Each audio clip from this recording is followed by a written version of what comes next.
दोस्तों ये बात है 23 फरवरी 1568 की, जिस दिन अकबर ने चित्तौड़ पर आक्रमण करके चित्तौड़ के किले पर कब्ज़ा कर लिया था। तो जब अकबर अपनी फ़ौज के साथ किले के अंदर जाता है तो वहाँ की आंखों देखी जो लिखी है ख़ुद अकबर के एक दरबारी और सिपह सालार अबुल फ़ज़ल ने। वो कहता है कि चित्तौड़ के दुर्ग में उस दिन 8,000 राजपूत और उनकी मदद के लिए 40,000 किसान थे।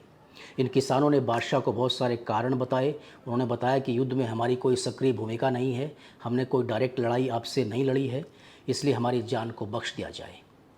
दोस्तों गौर करना कि ये आँखों देखी बात है। अबुल फ़ज़ल जो ये सब बयान कर रहा है वो अकबर के नवरत्नों में से एक था और उसका लिखा ये वाक़या अकबरनामा के रूप में मौजूद है।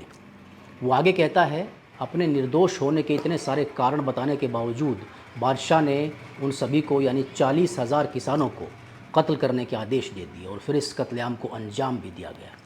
आगे अबुल फ़ज़ल लिखता है कि इतना सारा कत्लेआम करने के बाद दोपहर का समय हो चुका था और दोपहर बाद बादशाह अपने शिविर की ओर चला गया और वहाँ 2-3 दिन रुकने के बाद 28 फरवरी 1568 को बादशाह ने मेवाड़ से अजमेर की ओर प्रस्थान कर दिया, जहाँ बादशाह को ख्वाजा मोइनुद्दीन चिश्ती की दरगाह पर माथा टेकने जाना था। यही है हमारा आज का विषय, वो दिन जब अकबर ने किया चित्तौड़ पर आक्रमण और इससे जुड़ी कुछ ऐसी बातें जो शायद आप नहीं जानते होंगे।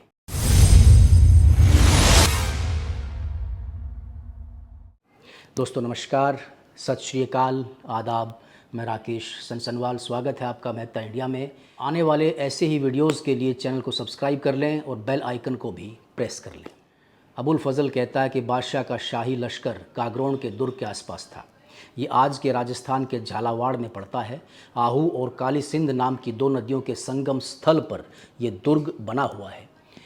उसके बाद 20 अक्टूबर 1567 को हम चित्तौड़ के दुर्ग से थोड़ी सी दूरी पर थे कि अचानक आंधी शुरू हो गई।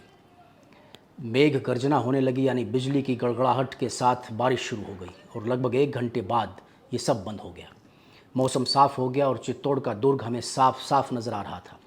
और फिर जब हम दुर्ग के पास पहुँचे तो बादशाह ने उस पहाड़ी का एक चक्कर लगाया जिस पहाड़ी के ऊपर ये किला बना हुआ था, यानी कि चित्तौड़ का किला। दोस्तों इस पहाड़ी को मेसा का पठार कहा जाता है और इसकी ऊंचाई लगभग 600 मीटर के आसपास है। चक्कर लगाने से बादशाह का मकसद पहाड़ी के आकार का अंदाज़ा लगाना था ताकि उसके अनुसार युद्ध की रणनीति बनाई जा सके। इनके साथ यानी बादशाह के साथ दूरी को मापने वाले लोग भी थे, जिन्होंने बाद में बादशाह को बताया कि उस पहाड़ी का जो व्यास है वो लगभग 2 कोस है।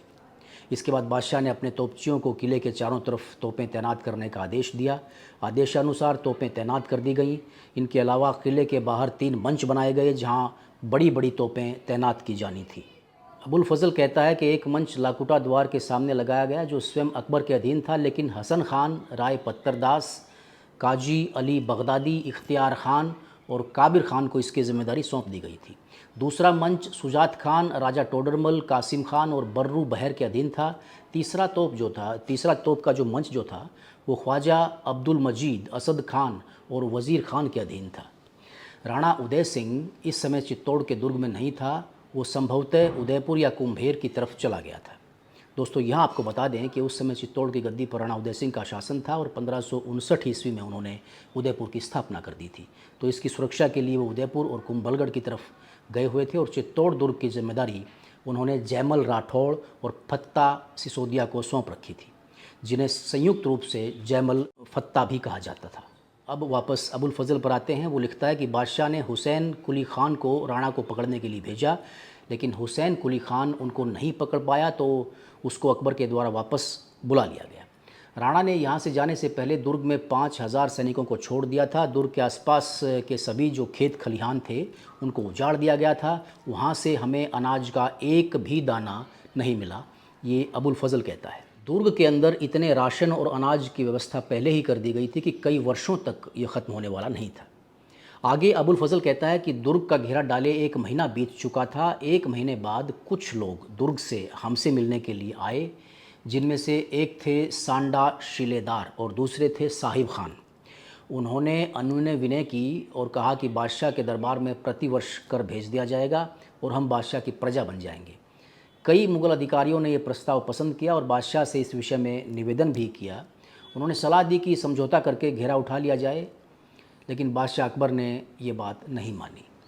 उसने कहा कि राणा स्वयं दरबार में आए तभी घेरा उठाया जाएगा, लेकिन महाराणा उदय सिंह ने आने से मना कर दिया और ये संधि नहीं हो पाई। आगे अबुल फजल लिखता है कि अब बादशाह ने किले की दीवार को उड़ाने की योजना बनाई और मज़दूरों को दिन रात काम पर लगा दिया। इस काम को करने के लिए मज़दूरों को खुले हाथों से सोना चांदी बांटा गया। 2 सुरंगें खोदी गई जो अंदर की तरफ से आपस में मिल जाती थी, मतलब अंदर जाकर वो दोनों सुरंगें आपस में मिल जाती थी। एक सुरंग में 120 मन बारूद भरा गया और दूसरी में 80 मन बारूद भरा गया। 120 मन बारूद का मतलब 4800 किलो और 80 मन बारूद का मतलब है 3200 किलो बारूद। बादशाह का हुक्म था कि इन सुरंगों को उड़वा दो और जैसे ही विस्फोट हो, दीवार टूटे तो मुग़ल सेना अंदर जाने के लिए तैयार रहे। दोनों सुरंगों में एक साथ आग लगवाई गई, लेकिन पहले एक सुरंग में विस्फोट हुआ। अबुल फजल कहता है जैसे ही विस्फोट हुआ दीवार के परखच्चे उड़ गए। 50 कोस तक उस धमाके की आवाज़ सुनाई दी और आसपास की घाटी में जो लोग छुपे हुए थे वो इसके मलबे के नीचे दबकर मारे गए। एक ही सुरंग में विस्फोट हुआ था, दूसरी सुरंग में अभी विस्फोट नहीं हुआ था, तो इन्होंने सोचा कि शायद अब दूसरी सुरंग में विस्फोट नहीं होगा। और जैसे ही मुग़ल फ़ौज ने अंदर जाने की कोशिश की तो अचानक दूसरी सुरंग में भयानक विस्फोट हो गया।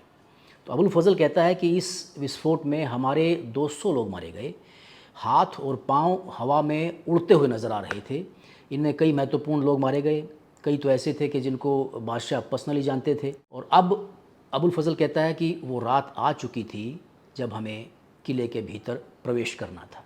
किले के अंदर मौजूद राजपूतों ने रुई, मखमल और लकड़ियों को इकट्ठा करके जहाँ जहाँ से किले की दीवार टूटी हुई थी वहाँ पर आग लगवा दी थी। उसके बाद बादशाह ने दूर से देखा कि किले के अंदर एक कवचधारी व्यक्ति दीवार की मरम्मत करवा रहा था। अकबर ने अपनी बंदूक, जिसका नाम संग्राम था, उससे निशाना लगाया और गोली चला दी। फिर अपने बगल में खड़े शुजात खान और राजा भगवंत दास, यानी कि आमेर के जो राजा थे भगवंत दास जयपुर के, उनसे कहा कि ऐसा लगता है कि उस आदमी को गोली लग गई है। एक दूसरे व्यक्ति जिसका नाम खाने जहाँ था, उसने कहा कि ये आदमी रात भर से इस दीवार की मरम्मत करवा रहा था, अगर ये दोबारा यहाँ नहीं आए तो समझ लेना चाहिए कि वो मारा गया। फिर दुर्ग में कई जगहों पर आग की ऊंची ऊंची लपटें उठती हुई दिखाई दी और बाद में हमें पता चला कि जिस व्यक्ति पर बादशाह ने गोली चलाई थी वो जयमल राठौर थे। जब किले में आग की लपटें उठती देखी तो राजा भगवंत दास समझ गए कि जौहर की प्रक्रिया शुरू हो चुकी है।